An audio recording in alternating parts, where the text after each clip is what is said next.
I've worked with many clients who want to be in a relationship, but are leery of dating again because they've been hurt so badly in the past by the partners they've chosen.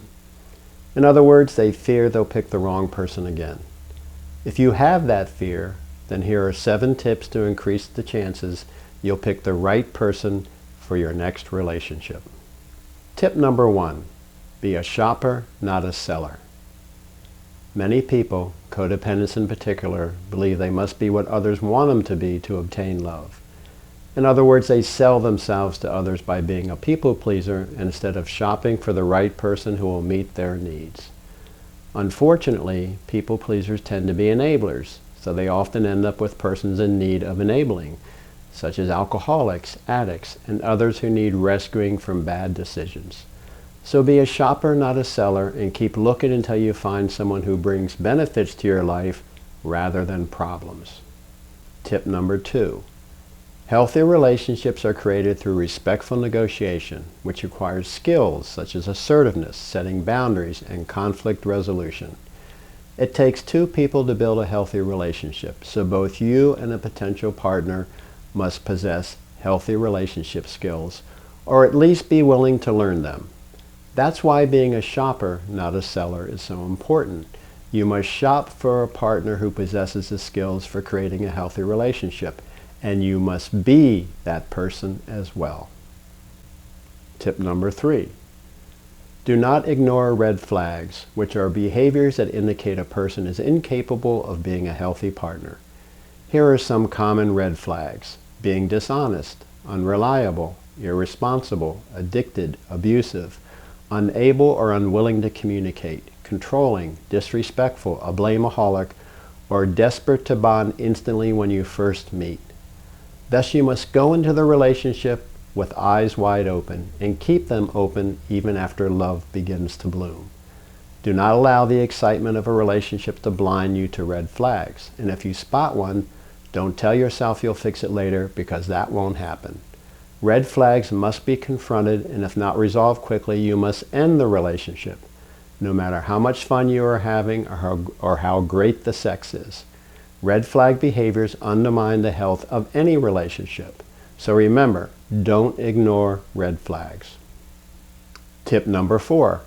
Get to know the person over time and in many situations, so you can observe all sides of a potential partner. You can learn a lot about a person by observing him or her as a sibling, employee, friend, adult child, parent, and citizen. If you only know a potential partner one-on-one, then you really don't know the person. So kick the tires and take the person for a test drive over many different terrains. Tip number 5. Ask lots of questions. Listen carefully and see if the other person does the same, because it's a positive sign if you both are shoppers.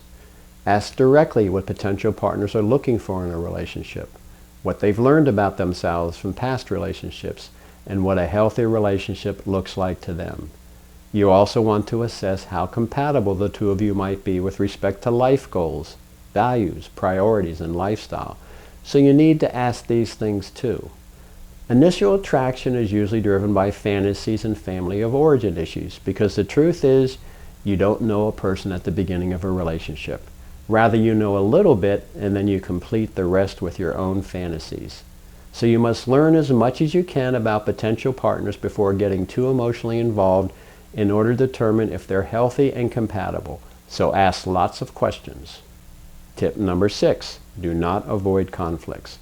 One of the most important things you want to know is how well the 2 of you can resolve differences. Many couples avoid conflicts way too long and then only find out when planning the wedding that they don't know how to work together to resolve differences. From my observations as a couples counselor, the most common reason marriages get into trouble is because the couple never learned how to resolve conflicts. And then each unresolved conflict became a brick, and enough bricks over time became a wall, with each person standing on opposite sides feeling misunderstood, confused, resentful, and wondering if they still love each other. So don't avoid conflicts. Tip number 7. Be a shopper, not a seller. I know, I've said this one before, but it's the most important tip. How would you go about buying a house? Would you settle for the first house you visited, even though it didn't meet your needs, just to avoid hurting the feelings of the owner? Well, I hope not. Instead, you'd keep shopping until you found a house that meets your needs. So don't just settle for the first person who seems to like you. Rather, shop until you find the right person to meet your needs. And then, if you're the right person to meet his or her needs, you might just have found a marriage made in heaven. If you'd like help learning to be a shopper, not a seller, then visit my website, SerenityOnlineTherapy.com, to learn more about me and the online services I provide. If you found this video helpful, please click the thumbs up button. And if you want to hear more from me, then click the subscribe button at the bottom right corner of the screen. I will be publishing a new video every other weekend. And finally, keep paying attention to your life. Until next time.